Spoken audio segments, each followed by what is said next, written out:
Folks, hello and welcome to Tavern Chat. Ooh, wait, Gamers Health. It's Tavern Chat because it's the channel, right? It's the Tenkar's Tavern channel. But this is a Saturday night, and therefore we are streaming Gamers Health. Now, we work on a lot of requests, for our topics that we're going to discuss. Last week, much to my chagrin, it was about menopause, which was a bit delicate to say the least. We did enjoy the fact that our niece apparently enjoyed the talk, but I guess they just looked at that special video last year at school, and explained like how womanhood opens, and she was probably sort of curious, like what happens on the end. what happens when it all starts breaking down? TXG, Don, welcome, thank you.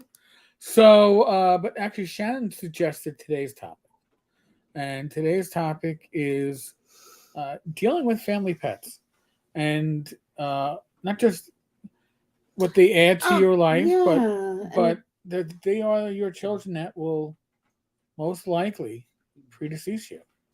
That is an aspect of having a pet. Our pet right now, one of our two pets, our girl Sadie, is on her cat tree. Yeah. She'll probably make an appearance at some time during the show. I'm sure. But now, because they will predecease you, it means that if you are somebody who really gets value out of having pets in their life, and when I say pets, excuse me, I'm mostly talking dogs and cats, but it can apply to other animals. Some people I think you feel your dogs and cats the most because they live like your children. Yes, they live longer. they're not in a cage, generally speaking, right? You're not like they come and they greet you when you come home. They rely upon you for right. Food. We're not that far removed from them. Like no, we're all mammals, So the thing with cats and dogs, like I was a cat person coming into this relationship. My grandmother had a dog for a couple of months before she couldn't handle the dog. Rach was always a dog person, never a cat person. Yeah, raised with dogs. There was a lot of folklore that I was raised with around cats, and they steal your breath. Yeah, they'll sit on your chest and then steal your breath. Mm-hmm. But we came into this relationship, the two of us. Mr. Gunn, welcome. But we came into this bringing our own pets into the relationship. I had my cat Ashley. And I had Chloe, the dachshund. You had Chloe, the dachshund. Now she was a little red dachshund. Now neither animal had been around the other species. Yeah, and they figured it out. That was actually pretty good. Mr. Gunn, by the way, said, "Rach, can't steal your soul." But they worked things out. But they were also older coming into the relationship. They were established pets for us, but they were older. And what that means is that you are likely going to experience a loss. And the first loss that we suffered from that pet dynamic as us, seriously, as adults. I mean, in my case, my first pet that was mine, it wasn't a family pet, it was my children, was Chloe the dachshund. And making that decision, that's the other thing too, like you have to make a decision often with your pets at the end of their life. You've got to say to yourself, what is best for my canine or my feline child? How do I address, like, in the case of Chloe, she was stroking out, had congestive heart failure. She had congestive heart failure, which wasn't what took her out. No. She was maintained for many years on heart medication similar to what humans get. Things like Lasix and lisinopril and furosemide. And, so she went on to develop like a brain tumor, and it caused her to experience seizures where, she would just like, when she would experience it, she'd have the seizure and then she would like just walk in circles. And so the vet helped explain that this was, deterioration in the brain happening. So, this was after a hospital stay. Yeah.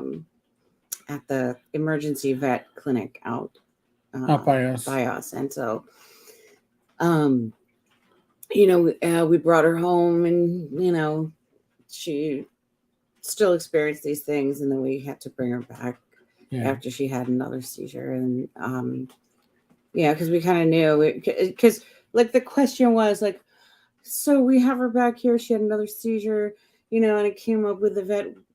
How do you know when an animal isn't able to enjoy their existence? And, he said the very fact that you're asking the question, lets me know that you have a lot of questions about what's happening with her functioning and, where is this going? And so he laid it out to us, and, we three of us made the decision together that evening. Yeah, it wasn't easy. And I was gooey. I was really fucking gooey. I was crying out in the street, and like I was like howling. I couldn't control myself. And this is like maybe 2 or 3 months after I lost my mom. Yeah, the timing was just the timing was really wacky. And I think how when you lose a family member, 4 other family members, and to like return to work and keep going, right? You just kind of buck it up and you swallow a lot. And so when this happened with the dog, with Chloe, it was raw emotion. And it was uncontainable. I tried to do the quote right thing and to say, listen, I'll make the decision. You don't have to make the decision. I'll make the decision. And Rach wouldn't let me do that. But it was because rough. We have to get it right in our soul, how we are going to treat an animal. Right. And here's it's connected to you. Here's the thing. When it comes to people, right? When it comes to us, we know when we're suffering, and we also know what we're going through for treatment or whatever. I went through treatment for cancer. I went through treatment for congestive heart failure. I knew what I was going through. I knew what I was fighting for. Your animals do not. So, fast forward. About 6 months. Right, you're talking about Donka. Well, yeah, right. So we had Sorry, I don't mean to finish your sentence. No, if it's incorrect. No, that's fine. That's actually good. We had to.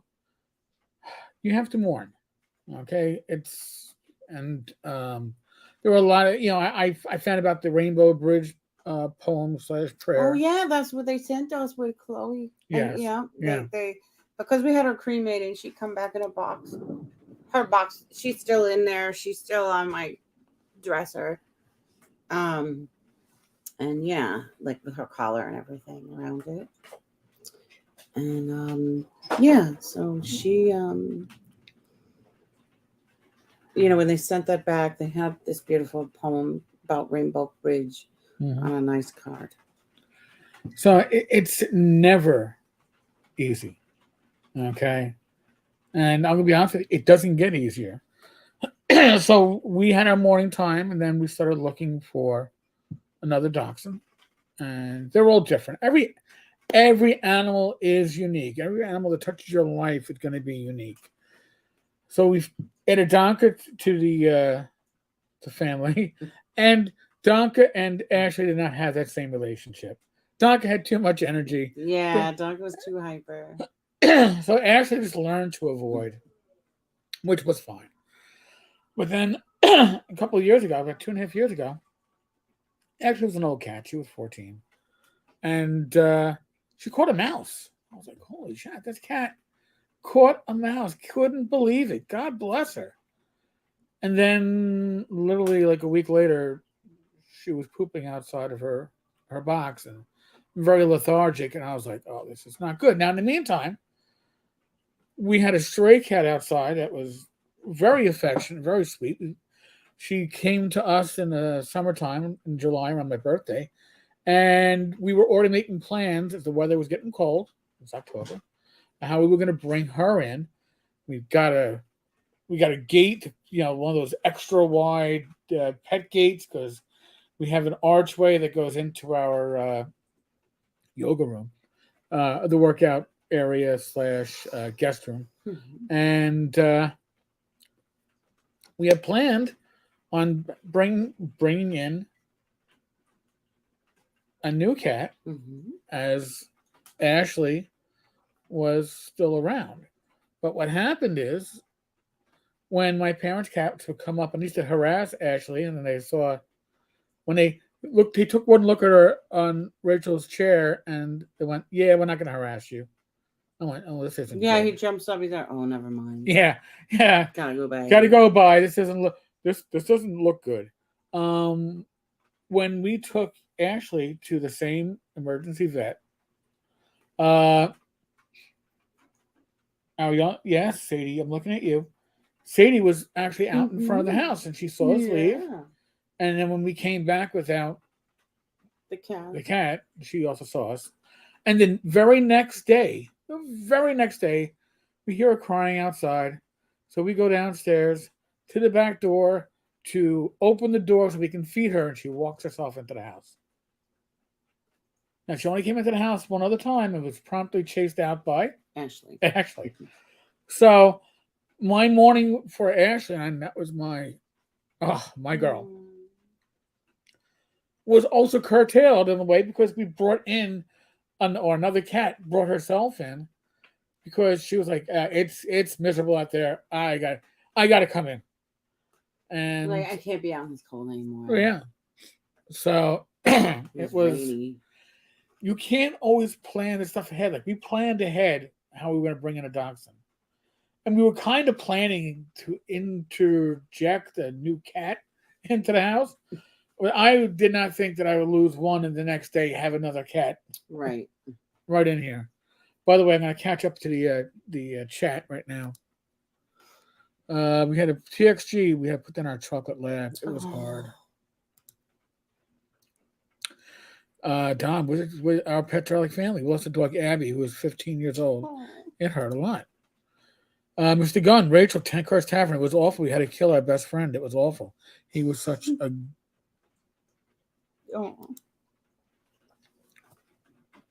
good dog. Yeah, it's so easy to get attached to, and it's so hard to let go. And that is something that we do tend to not realize, or we forget. But then it becomes a question: is it worth the pain in the end? It is. Yes, absolutely is. Oh my God! Because that pain is just, the sign of how much you really love that creature. Yes, and how much that creature loved you. Mr. Gunn, TXG agreed. Doggy guarded the house, played with us, was a pain in the ass, and was a mama's boy. No. Jeffrey, cats are still superior to dogs in my honest opinion. Dogs are good, but cats are great. The winning factor, being able to consistently use a litter box. Yes, that's help. Although our little girl, Donka, is very good at using her wee pads. Yes. And she's also very good at eating her shit if you don't clean up the wee pads. Fast enough. I blame this on allergies, but it's not allergies.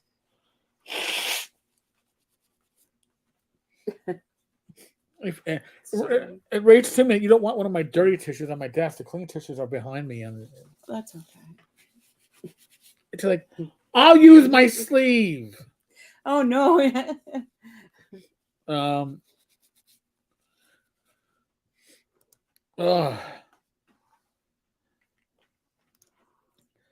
TXG, yeah, I'd love to have a cat, but I'm severely allergic to them. You'd probably there are certain breeds that have little to no dander. Yeah.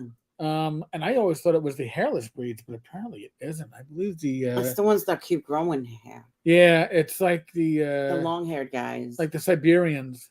Siberians have very little dander. So, Jeffrey, don't get me wrong, dogs are still good pets. I just like being able to leave for 3 days and not come home to poop all over the kitchen floor. They're convenient. Yes. But yeah, definitely. A dog is more like a child in that way.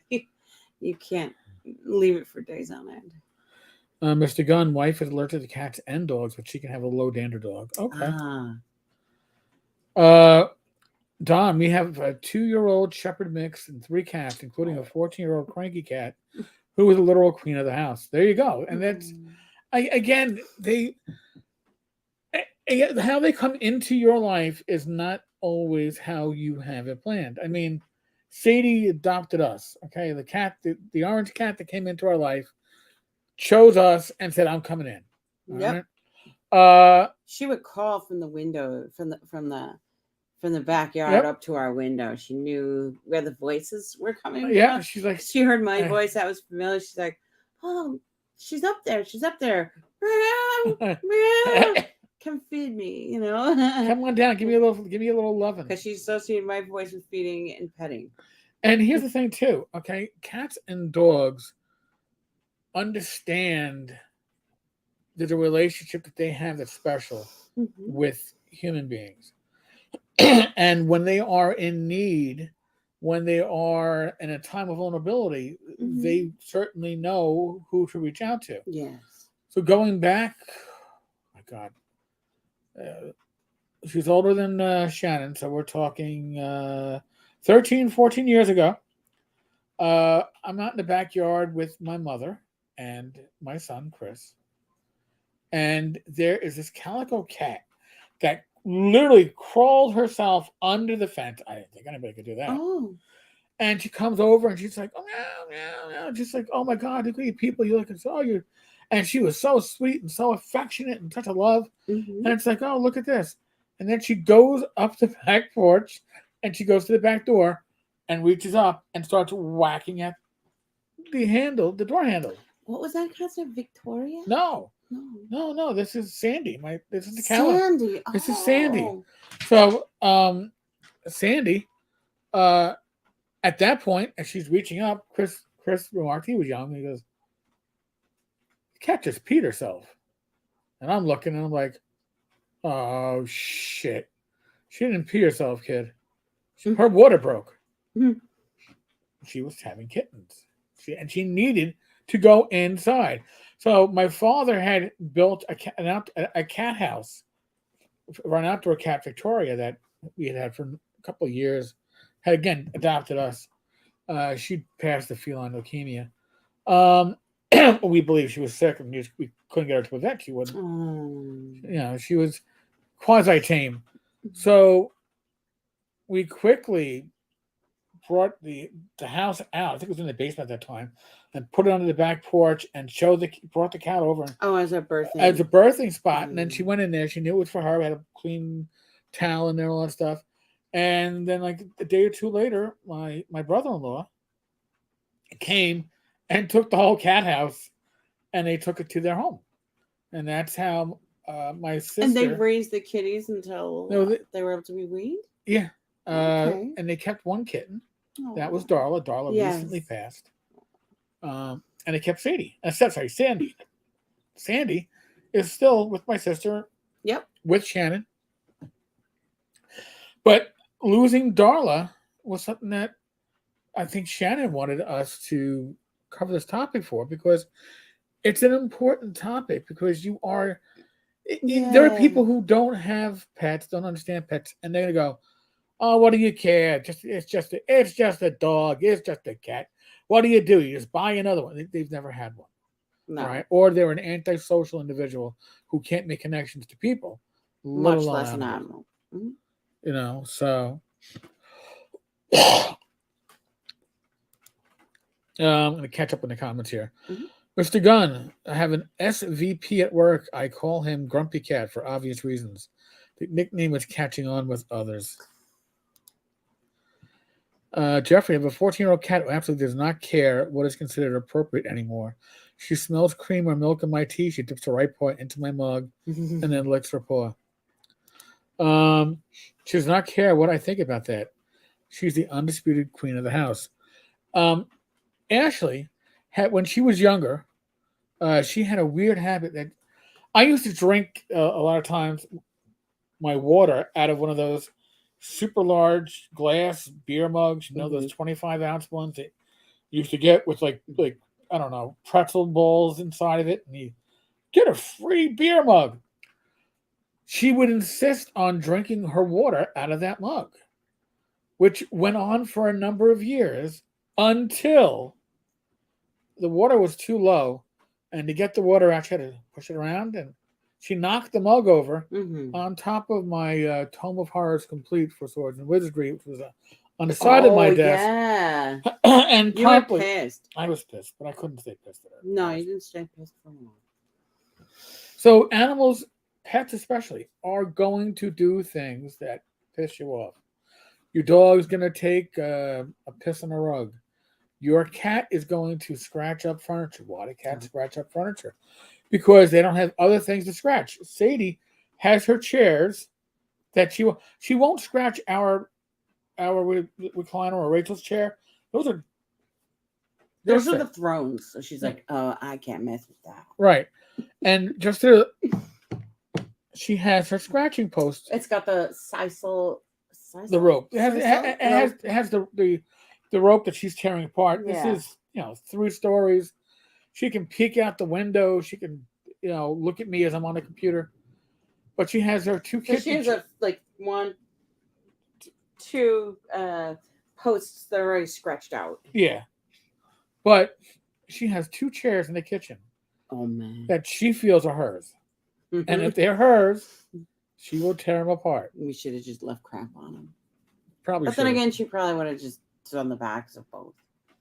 Yes. Huh.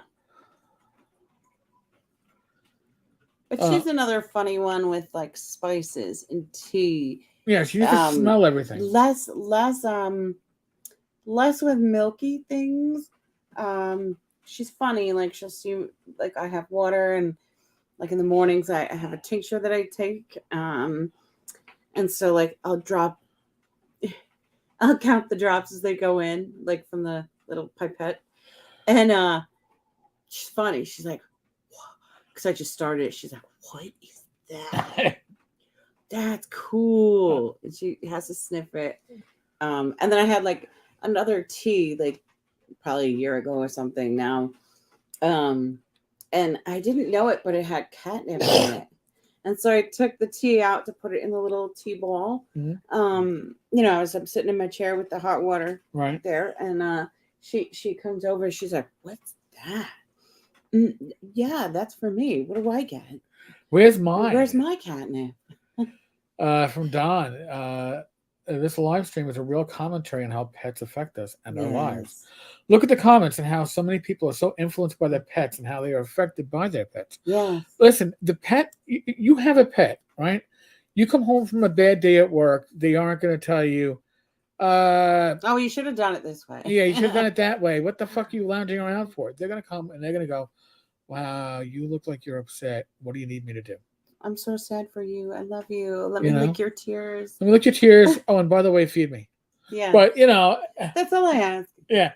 And, but they are your children that will never grow old. They're always going to be perpetual toddler, right? Mm-hmm. They're always going to be potentially always getting into trouble, but they're all different. All their personalities are different. I know that Ashley, Sadie's predecessor, was extremely she was a thinker. God. The mind would always work, and she would not play with a toy whether it was on a string or on a wire or on a laser pointer, until she understood what was going on. Oh, you got something in your hand. The thing in your hand shoots out a light. The light puts a point. Oh, all right. Now I can play with it, but I need to understand what's happening. Mm-hmm. When she was a kitten, I was holding her as a kitten. I'm wearing my glasses. And she cocks her head, and she taps the outside of the lens, and then cups her paw, and from the reaches under, and then tapped it. Went, oh, okay, there was something there, but I could see through it. Now, Sadie is very smart, but she's smart in her own ways of what she does and how she plays and how she thinks. And it's just very interesting to compare and contrast. See the different personality and temperament. Right. Like Ashley literally gave me a speech the first time I didn't come back from at night when I was dating Rach. I stayed out in the Bronx, naughty. And I came home the next morning at 8 o'clock and in the morning, and the cat gave me a speech. To the point where my parents heard it and they came out and they started laughing. Like, she's giving you a speech. I'm like, like a human being trying to sound like we're all speaking Chinese. Well, she was trying to speak human. Yeah, it's like at the end, big hiss. Now this one's looking at me like, you're crazy. Yeah, what's he talking about? So, and she gave me a speech one time. Before that, she gave my mother a speech one time for throwing a bag into the basement of garbage and not looking first. She hit her in the head with it. I don't know if she even hit her. Just came close. And the cat's like, what are you, crazy? Don't you look before you throw something down? There are cats down here. They're all different. They all bring something different to your life. Find out what it is that they add to your life. Some of them may pick you. Some of them you may pick. Some of them you may go, listen, with Donka the dachshund, we went and had to find a breeder to get a miniature dachshund, long-haired. You know, Ashley, Chris's mother, found her at the was it Animal Care and Control, basically at a shelter. Sadie walked in off the street. You know, that's the biggest miracle. You know, they all have different aspects to them, but they all add to our lives. When you are depressed, especially if you're by yourself, having an animal nearby. Because how do you be single and not having a pet? Like all the years that we both been single, you know. Yeah. Now TXG, we had a dachshund Dodger that would shit on the floor out of spite. Even though in later years he became an asshole, I still miss him to this day. So, true story. Chris's mother, when we weren't dating, but when she would go on like a vacation, because Ashley was young, she would ask me, "Hey, can you watch Ashley for a couple of days, or can you watch her for a week?" I'm like, "Yeah, no problem." And she would come here, and then she would mostly hide out upstairs, but then she'd get brave and brave the downstairs cats, my parents' cats. So, and she would enjoy herself. And then usually by the time it was time to go home, she was ready to go home. Well, Minnie goes into the hospital to have Chris's sister. And hospitals don't keep you very long. So I have the cat, day and a half. Can you bring the cat back? I'm like, sure. And I was wondering, because Ashley was like having attitude going back into her carrier. I was like, I'm not like I just got here, damn it. So I bring her back. She's not home longer than, I don't know, 2 hours when I get the phone call. Pick this fucking cat up. I'm like, what? She went right to my bed and took a shit in the middle of my brand new comforter because she was pissed. Right? Animals will tell you when they're pissed. And what was she pissed about? She was pissed that her vacation was ended early. She wouldn't have minded if she'd been there for 2 or 3 days. She was used to it. I just got here. Now I got to leave. I'm leaving a gift. And for your animals, their way of leaving a message is usually poop. All right? They're going to leave you a message.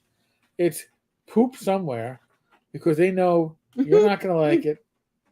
And you know it's on purpose, especially with a cat, because cats bury their stuff. Yeah. Mr. Gunn reminds me of that old joke. What is better than a spouse or a dog? Answer, a dog. How can you tell? Lock your spouse in the trunk and drive around an hour and see what kind of greeting you get versus the dog. Yeah, right. The dog come out going, I love you. Thank you for getting me out of the trunk. Whereas your wife will beat your ass. and for righteousness. You know. But I don't know that the dachshunds really ever spite shat.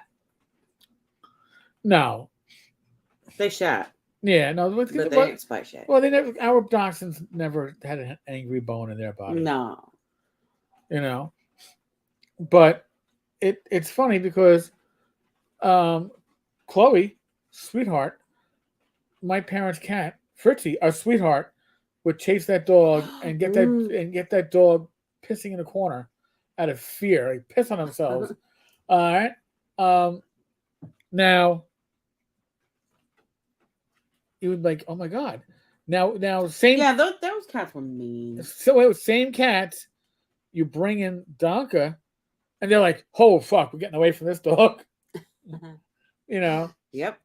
So they get along now, but yeah, Donka just has a lot of energy. She's the perpetual puppy. Again, they're all different. Donka does not know that she's 8. No, she's gonna be 9 this year. 9. In May. Wow. Yeah, we got her right after our first North Texas RPG Con. Right? Yeah, it was our first year. Yeah, like a month after, because we got the word that she would be ours. Yeah, at the con. I think we were in Zach Glazer's game actually. Yes, we were. Look at Whisper that. and Venom. Yeah, I can remember this stuff. Mr. Gunn, be good. So yeah, pets add a lot to our lives. They're also stressors. Now, they can be very expensive. All right. Now, especially when they get sick. Yes, when they get sick. Especially towards the end. Yeah. Years. You know, and when Ashley was brought to the vet, the emergency vet, he looked at her and he did, I think he did an x-ray and he was like, 95% sure it's cancer, it's systemic. However, we could do further tests. However, you could go here and they can treat the cancer. I'm like, she's 14. I go, I'm a cancer survivor. I knew what I was fighting for when I was going through those treatments. I knew when I would feel nauseous and like shit, what was happening to me and why and what the end game was. All right. And I go, when I was, 40, I go, this cat's near the end of her natural life.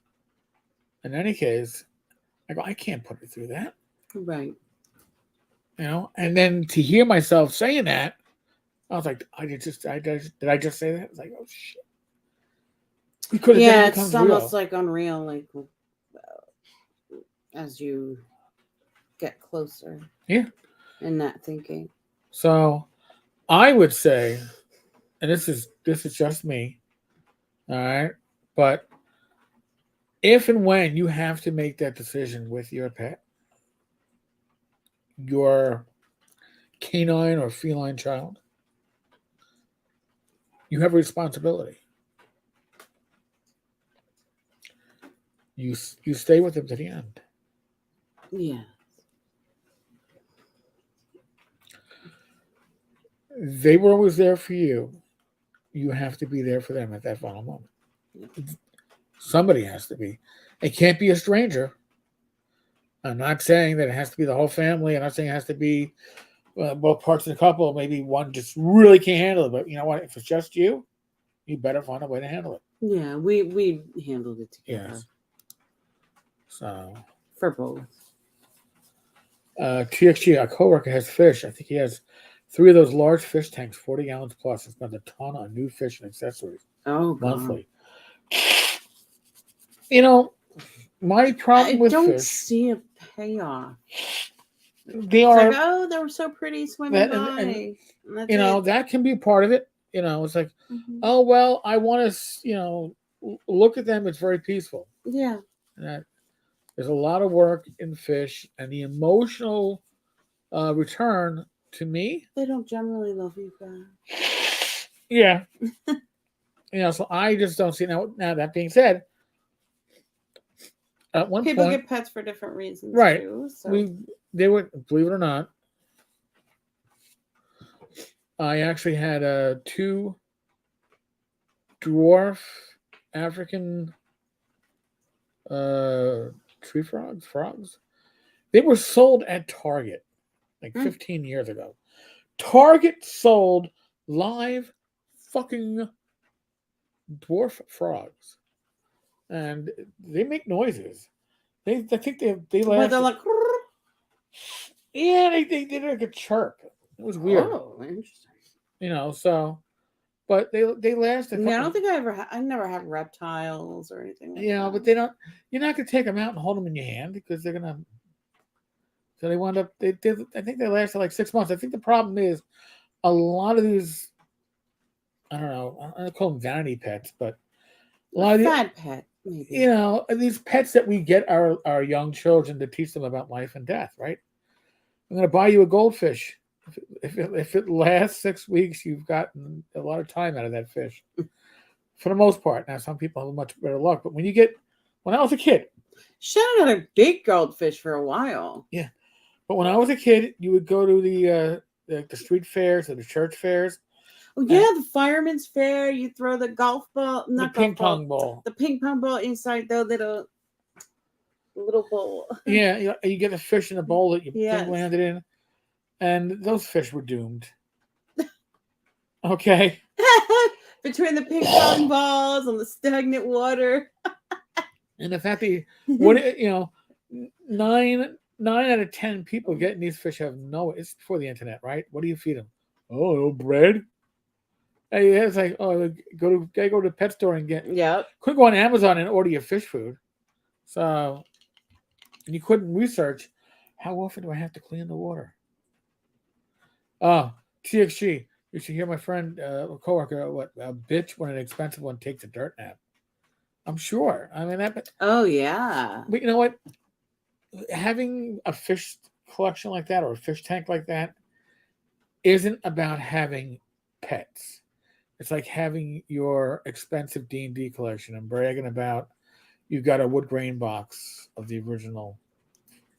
You know, that's what you're getting there. You're getting it so you can show stuff off or enjoy, right? But you're not. It feels more like it's decor pieces and not. You're not cuddly getting pets. You know, you're not getting a return. Jeffrey, my friend is into outdoor aquaculture. He's created 4 massive circular outdoor lily ponds. Oh, wow. With big fish and plants connected by PVC tubing. That's really cool. To a central spoke hub. That's a hobby. Again, you know. Like a koi thing. Yeah. Yeah. And that is a hobby. It's a wonderful hobby. All right. But having, I don't know, a cat and a dog isn't a hobby. It's a part of your life. You know, I remind my son when he keeps going, oh, I want to get a dog. I was like, oh, dude, when you get a dog, your ability to travel is done. Not that you can't, but I was like, oh, you're going to put your dog, you're going to, room him for a week? I mean, we're lucky. We go away. Because he never wants a small dog. No. That goes under the plane chair. Right. Well, but not only that, like a lot of hotels won't take a dog. So yeah, that's true too. So, here's the thing. When you have animals, it's a responsibility.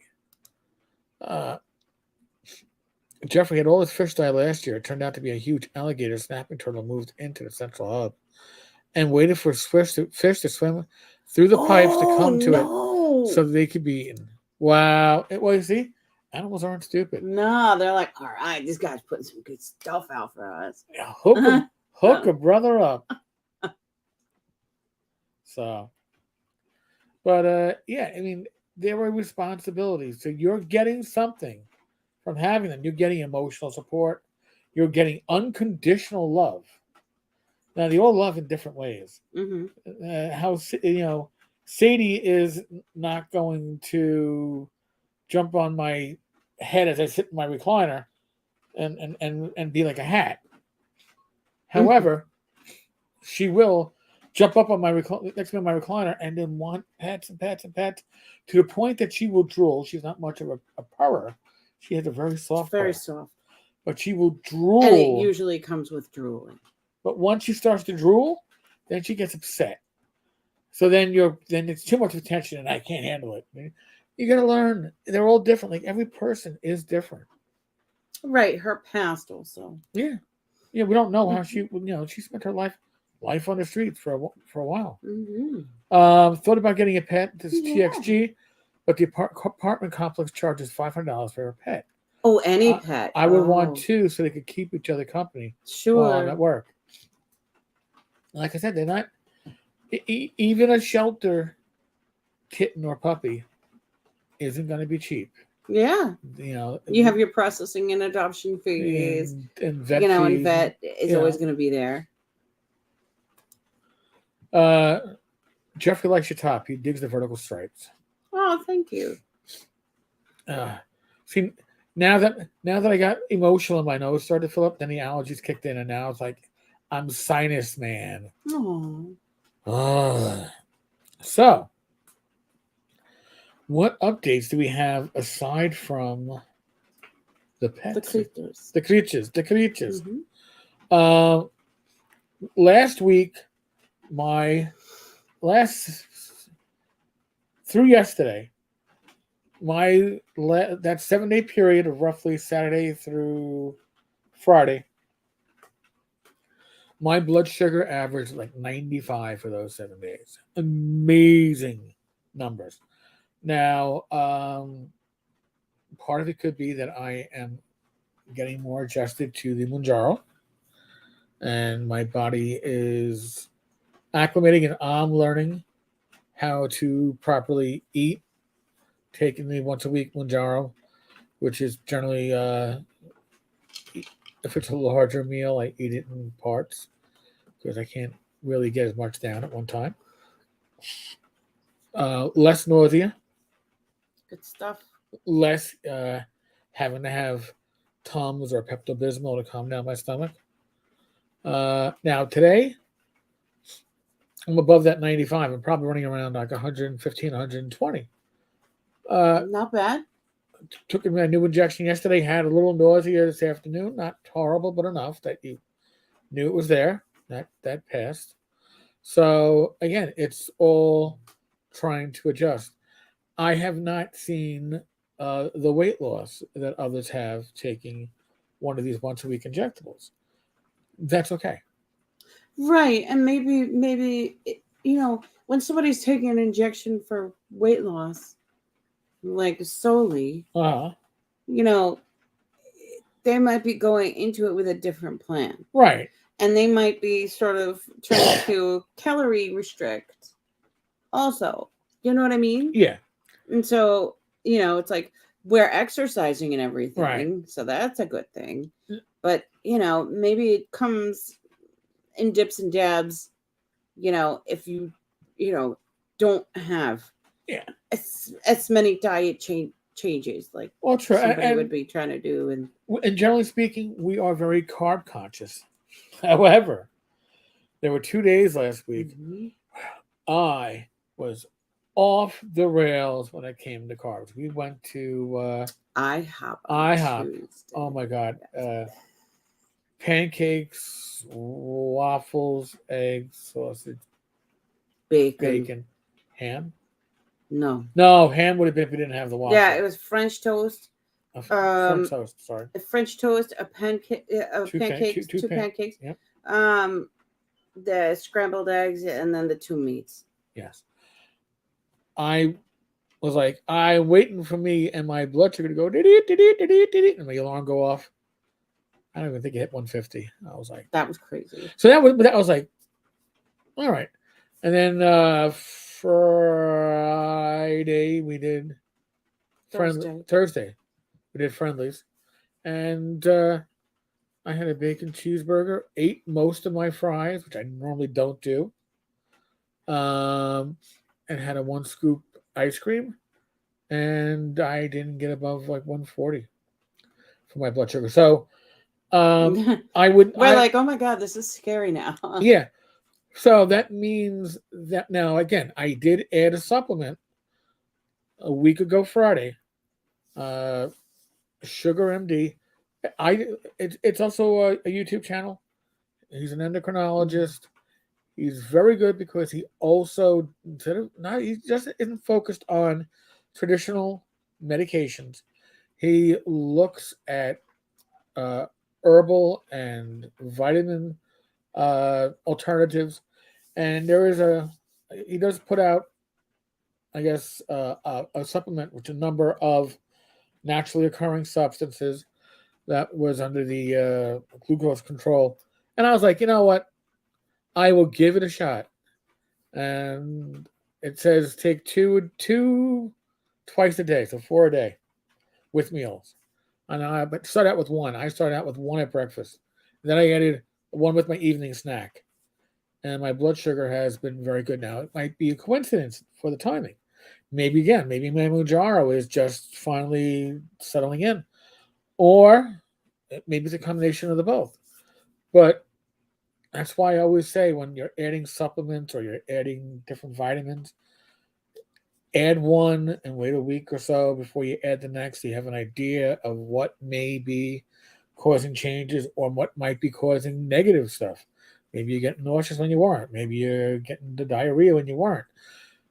If you only added one thing, you can settle down. It is what I just added, as opposed to, oh, I added 3, and now I have no effing clue.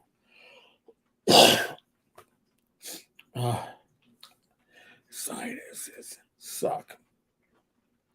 Now, other than that, we have to find an alternative to using the treadmill for the next few days, because our son flew in this afternoon. We picked him up from the airport. He'll be here through Wednesday. So we'll have to do outdoor walking and other exercising, Rach. Hey, your weights though are free weights. So you can always bring them out to this room, and you can still do some strength training. That's true. You see, you gotta think out of the box. I can't use my TRX. No, you can't use the TRX. I put my sliders and my resistance bands in the bag closer to the door. Okay. So I could try and do that. That works. That's always good. So anything else that we haven't covered that you want to cover, Rach? I don't think so. All right. Well, then we'll wrap this up. TXG, we're wrapping up, so you're not going to miss out on much. Folks, thank you all to everybody in the live stream. Really means everything to us. We are working on getting a group together. Again, literally a group of people who have suffered heart conditions or are continually suffering heart conditions. It doesn't go away. Once you have a heart condition, it may go into, I guess, like it's a maintenance kind of. Yeah, that it's not active, right? Where it's not active. Like I have congestive heart failure. I don't have the symptoms of it right now because I'm medicated and I'm eating better and I'm working out. Awesome, right? That's what you want to be doing. But we're going to talk about this stuff and the challenges that various people are going through, because that's going to be great. You should know you're not the only one that's suffering through different conditions that can affect any of us, all of us. So the idea that you're not alone, I think, is very important. Other than that, be safe, be well. God bless. Roll those dice. I will be back tomorrow with some random gaming news or thoughts. Whatever. We'll see what Sunday brings. Take good care, folks. I'll catch you later.